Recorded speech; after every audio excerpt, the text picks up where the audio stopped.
Hello students, hi good morning. कैसे हो? English grammar में हम फिफ्थ क्लास और सिक्स क्लास के स्टूडेंट नाउन के बारे में पढ़ चुके हैं कि आखिरकार नाउन क्या होता है और उसके काइंड्स क्या होते हैं, और पूरा चैप्टर भी नाउन के बारे में हमने क्लियर कर लिया है और उससे रिलेटेड एक्सरसाइज भी कर ली है। अब हम फिफ्थ सिक्स के स्टूडेंट जो हमारा अगला टॉपिक है सेंटेंसेस, उसके बारे में पढ़ेंगे। तो देखिए, सेंटेंसेस मैं बता चुका हूँ कि कोई भी टॉपिक जब हम स्टार्ट करते हैं तो उसकी कुछ ना कुछ स्पेसिफिकेशंस ज़रूर होती हैं। तो यहाँ पे सेंटेंसेस में अगर हम बात करें तो क्या स्पेसिफिकेशन होती है, एक सेंटेंस जब होता है तो उसमें क्या क्या होना ज़रूरी है। तो यहाँ पे important terms for sentence, a sentence always begins with a capital letter. एक सेंटेंस हमेशा कैपिटल लेटर से प्रारंभ होता है, यानी कोई भी सेंटेंस स्टार्ट करोगे तो उसमें कैपिटल लेटर हम लिखेंगे। जैसे कि ये अंडरलाइन मैंने किया, ये एक सेंटेंस ही है, तो ये किससे प्रारंभ हुआ है? ए से, और एक कैपिटल लेटर में लिखा हुआ है, तो ये खास बात होती है।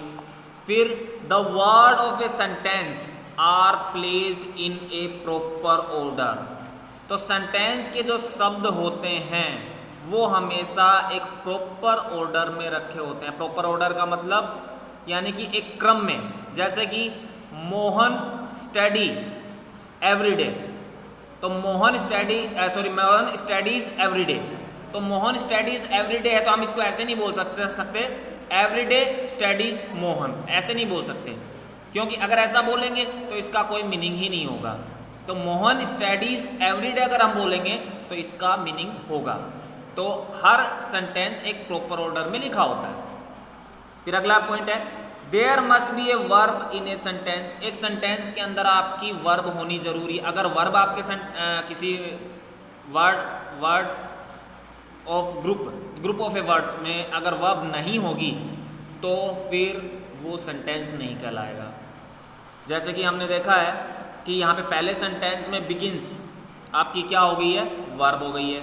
दूसरे सेंटेंस में अगर हम देखें तो प्लेस्ड आपकी वर्ब हो गई है, और तीसरा सेंटेंस अगर हम उसमें देखें तो यहाँ पे बी आपकी एक वर्ब हो गई है। फिर अगला है a sentence always ends with a full stop, A question mark और एन एक्सक्लेमेशन मार्क। तो एक सेंटेंस जो होता है वो हमेशा फुल स्टॉप से खत्म होता है, या फिर क्वेश्चन मार्क से खत्म होता है, या एक्सक्लेमेशन मार्क। तो ये मार्क्स कौन कौन से होते हैं कई बार लगा भी चुका हूँ, बता भी चुका हूँ कि ये आपका फुल स्टॉप होता है, ये आपका क्वेश्चन मार्क होता है, ठीक है, और एक्सक्लेमेशन साइन ऐसे होता है। तो कोई भी सेंटेंस होता है उनके पीछे ये साइन पक्के जरूर होने चाहिए। अगर इनमें से कोई भी एक साइन नहीं होता है तो हम उसको क्या नहीं कह सकते? सेंटेंस नहीं कह सकते। तो ये चारों टर्म अगर उपलब्ध होंगे, अवेलेबल होंगे ग्रुप ऑफ वर्ड्स में, तो ही वो सेंटेंस माना जाएगा, वरना वो सेंटेंस नहीं माना जाएगा। अब आगे बढ़ते हैं। तो आगे दिया गया है read the following group of words. तो यानी कि जो आपको वर्ड्स दिए गए हैं इनके ग्रुप को हमें क्या करना है? पढ़ना है। तो देखो क्या लिखा हुआ है, sings well very superior, a fruit mango is a, play ball with children, rails the train on runs. तो यहाँ पर हम देख रहे हैं कि ये वर्ड्स हैं जो ये प्रॉपर ऑर्डर में नहीं है, तो इनका कोई मीनिंग नहीं निकलेगा, तो हम इनको सेंटेंस भी नहीं कह सकते। तो यहाँ पे नीचे लिखा हुआ है These groups of words do not make any sense, therefore they are not sentences। कि ये ग्रुप ऑफ वर्ड जो हैं वो do not make any sense, इनका कोई अर्थ नहीं निकल रहा, इसलिए हम इनको sentences नहीं कह सकते। आगे है they will make sense only when arranged in a proper order as। तो इनका अर्थ केवल तभी निकलेगा जब ये एक सही क्रम में होंगे। जैसे कि सुपीरिया सिंग्स वेल, सुपीरिया अच्छा गाती है। A mango is a fruit, mango एक फल है, आम एक फल है। चिल्ड्रन प्ले विद बॉल, बच्चे बॉल से खेलते हैं। और the train runs on the rails, train जो है वो पटरियों पे दौड़ती है। तो इनका एक मीनिंग निकल रहा है, तो इनको हम सेंटेंस कह सकते हैं। तो इससे क्या डेफिनेशन बन जाती है सेंटेंस की? वो सेंटेंस की जो डेफिनेशन बनती है वो ये है These group of words make sense and they are giving some meaning so that they are sentences। तो ये जो ग्रुप ऑफ वर्ड्स हैं, यानी कि वर्ड्स का जो ग्रुप है वो एक अर्थ दे रहा है, इस वजह से इसको हम सेंटेंसेस कह सकते हैं। तो यहाँ पे डेफिनेशन जो बनेगी सब्जेक्ट की वो ये बनेगी, when some group of words give sense then it is called a sentence. अब आगे पढ़ते हैं सब्जेक्ट एंड प्रेडिकेट। तो सब्जेक्ट एंड प्रेडिकेट क्या होता है भाई? सेंटेंस अगर आप बना रहे हो तो उसमें एक तो सब्जेक्ट होगा और बाकी का पार्ट आपका प्रेडिकेट होगा। तो यहाँ पे हमें ये भी पता होना चाहिए कि सब्जेक्ट क्या होता है और प्रेडिकेट क्या होता है। तो यहाँ पे देखिए पढ़ते हैं हम, यहाँ पे हम क्या पढ़ते हैं? Of gold, the new pen, to my door, dancing birds, in the west. तो ये सभी के सभी ग्रुप ऑफ वर्ड्स तो हैं लेकिन इनमें सब्जेक्ट नहीं है, ठीक है। और प्रेडिकेट की भी कोई पहचान नहीं नजर आ रही है। इनको सिर्फ हम क्या कह सकते हैं? इनको फ्रेज कह सकते हैं। क्यों?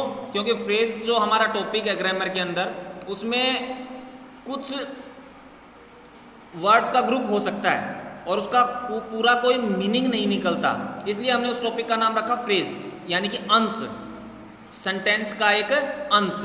तो सेंटेंस होने के लिए आपका सब्जेक्ट और प्रेडिकेट उसमें होना ज़रूरी है, और अगर सब्जेक्ट और प्रेडिकेट उसमें नहीं होगा तो उसको हम सेंटेंस नहीं कह पाएंगे, उसको हम फिर प्रेडिकेट आपका फ्रेज बोल देंगे। तो देखो नीचे क्या लिखा हुआ, these group of words do not make complete sense. ये शब्दों का समूह जो है वो पूरा अर्थ नहीं देते।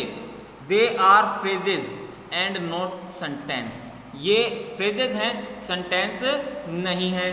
दे do not have a subject to a predicate. इनके पास सब्जेक्ट नहीं है और ना ही एक प्रेडिकेट है।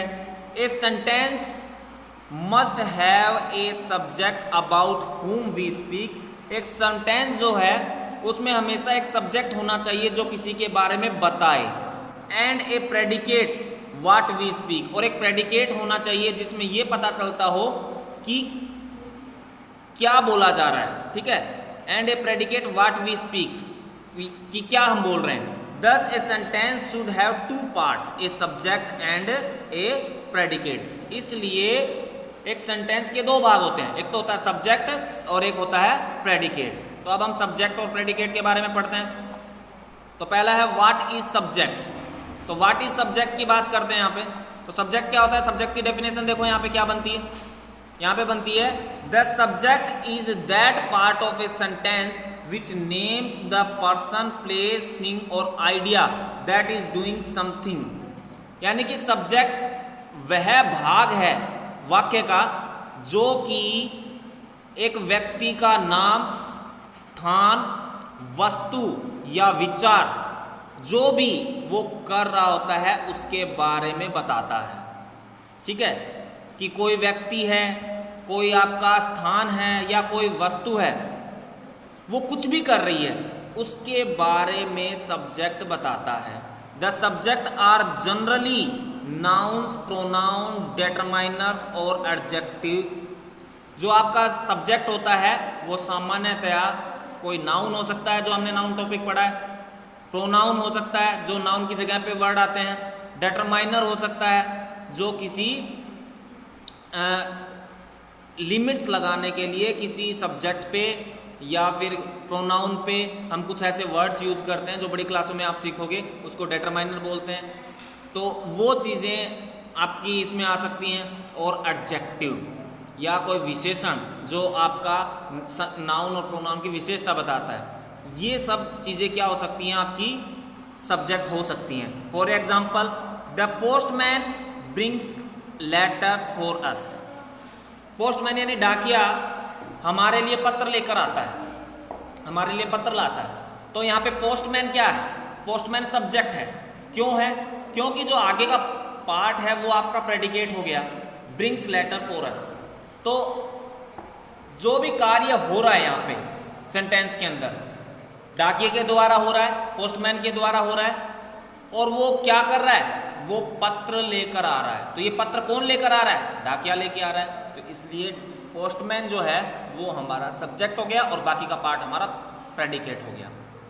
Amit and Rajesh are friends.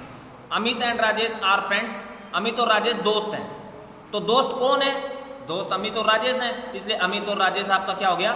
Subject हो गया और बाकी का पार्ट प्रेडिकेट हो गया। She is a beautiful lady. वह एक सुंदर लेडी है, औरत है। तो यहाँ पे सी, सुंदर कौन है? सुंदर सी है, इसलिए सी क्या हो गया? सब्जेक्ट हो गया, और बाकी का पार्ट आपका प्रेडिकेट हो गया।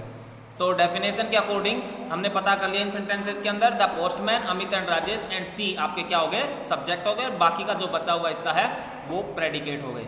क्यों? क्योंकि सब्जेक्ट की डेफिनेशन दी गई है, मैं पहले भी बता चुका हूं, the subject is that part, subject वो भाग होता है ऑफ ए सेंटेंस, एक वाक्य का, विच नेम्स द पर्सन, जो किसी व्यक्ति का नाम होता है, प्लेस, स्थान का नाम होता है, थिंग, किसी वस्तु का नाम होता है, और आइडिया, किसी विचार का नाम होता है, दैट इज डूइंग समथिंग, जो कुछ न कुछ करता है, यानी कि उस सेंटेंस में करता हुआ नजर आता है, तो वो पार्ट क्या होता है? सब्जेक्ट होता है। अब व्हाट इज प्रेडिकेट? प्रेडिकेट क्या होता है? तो प्रेडिकेट की डेफिनेशन देख लेते हैं। तो प्रेडिकेट की डेफिनेशन में अगर हम बात करेंगे तो यहां पे the predicate is that, the predicate is that part, predicate वो भाग होता है ऑफ ए सेंटेंस, एक वाक्य का, that tells something about the subject, जो सब्जेक्ट के बारे में कुछ बताता है। This is the remaining part of the sentence, ये बचा हुआ भाग होता है वाक्य का, आफ्टर सब्जेक्ट, सब्जेक्ट के बाद में। फॉर एग्जाम्पल, तो एग्जाम्पल में Gopal is reading A novel, Gopal एक उपन्यास पढ़ रहा है, तो यहाँ पे एक व्यक्ति का नाम है गोपाल, तो गोपाल तो सब्जेक्ट हो गया क्योंकि वो काम कर रहा है, तो गोपाल तो सब्जेक्ट हो गया, बाकी बचा हुआ भाग है इज रीडिंग ए नोवेल, तो एक उपन्यास पढ़ रहा है, तो इज रीडिंग ए नोवेल आपका प्रेडिकेट हो गया। Rajni is a good dancer, Rajni एक अच्छी नर्तिका है, एक अच्छी डांसर है, तो रजनी क्या कर रही है? एक व्यक्ति, एक लड़की का या औरत का नाम है, सॉरी रागिनी है, मैंने गलती से पढ़ दिया Rajni, Ragini, Ragini is a good dancer, तो रागिनी एक औरत या लड़की का नाम है, तो ये एक औरत या लड़की का नाम होने की वजह से जो हमने सब्जेक्ट की डेफिनेशन पढ़ी थी तो उस अकॉर्डिंग ये सब्जेक्ट हो गई। अब ये काम कर रही है, क्या काम कर रही है? इज ए गुड डांसर, वो एक उसमें गुण है कि वो एक अच्छी नर्तिका है, तो इसलिए बाकी का बचा हुआ भाग आपका प्रेडिकेट हो गया। आगे है the dog is a faithful animal, dog जो है वो एक विश्वसनीय है ना, फेथफुल विश्वसनीय जो पशु है, the dog is a faithful animal, स्वामी भक्त पशु है, ऐसे भी बोल सकते हैं, फेथफुल विश्वसनीय। तो कुत्ता एक विश्वसनीय पशु है, तो इसमें विश्वसनीय कौन है? कुत्ता है, और तो इसलिए इस द डॉग को हम क्या बोलेंगे? सब्जेक्ट बोलेंगे, और इज ए फेथफुल एनिमल जो है वो प्रेडिकेट हो जाएगा, क्योंकि ये डॉग क्या कर रहा है उसके बारे में बता रहा है, तो ये प्रेडिकेट हो गया। तो आज का वीडियो हमारा यहाँ तक ही है कि आखिरकार सेंटेंस क्या होता है, सेंटेंस के अंदर क्या स्पेसिफिकेशंस होनी चाहिए, कैरेक्टरिस्टिक्स होनी चाहिए, फिर उसके बाद सब्जेक्ट में क्या क्या होता है, तो एक सब्जेक्ट होता है और एक प्रेडिकेट होता है। सब्जेक्ट की डेफिनेशन हमने पढ़ी है और उसकी स्पेसिफिकेशन पढ़ी है, और फिर प्रेडिकेट क्या होता है उसके बारे में पढ़ा और उसकी स्पेसिफिकेशन के बारे में पढ़ा। इनको अच्छी तरीके से आपको राइट करना है, लर्न करना है और समझना है। तो ये मैं स्क्रॉल कर देता हूँ स्क्रीन को कि यहाँ से आपको होमवर्क में करना है ये सेंटेंस की इंपॉर्टेंट टर्म्स फॉर सेंटेंसेस, ठीक है ना। यहाँ से इंपॉर्टेंट टर्म्स फॉर सेंटेंसेस, यहाँ से आपको होमवर्क स्टार्ट करना है। फिर उसके बाद 4 टर्म्स बताए गए हैं, वो चारों आपको नोट करने हैं। फिर उसके बाद अगर हम बात करें तो इसके बारे में बताया गया read the following groups of words, तो इन ग्रुप ऑफ वर्ड्स को हम पढ़ते हैं तो ये कोई सेंस नहीं निकलता, फिर हम इनको सही अरेंज करते हैं तो उनका मीनिंग निकल जाता है, तो बाकी तो अरे सही अरेंज करने पर वो क्या बन जाते हैं, आपके सेंटेंसेस बन जाते हैं। फिर सेंटेंसेस के अंदर आपका सब्जेक्ट एंड प्रेडिकेट होता है, तो कैसे होता है वो मैंने आपको डिस्कस करा है इस वीडियो के अंदर, वो आपको नोट करना है। और फिर इनकी डेफिनेशन आ जाती है व्हाट इज़ सब्जेक्ट, तो ये नोट आपको करना है। और उसके बाद में आ जाता है व्हाट इज़ प्रेडिकेट, तो ये आपको नोट करना है, तो ये आपको होमवर्क में नोट करना है। अभी मैं वीडियो को स्टॉप करता हूँ, आगे हम डिस्कस अगले वीडियो में करेंगे। Okay, thank you.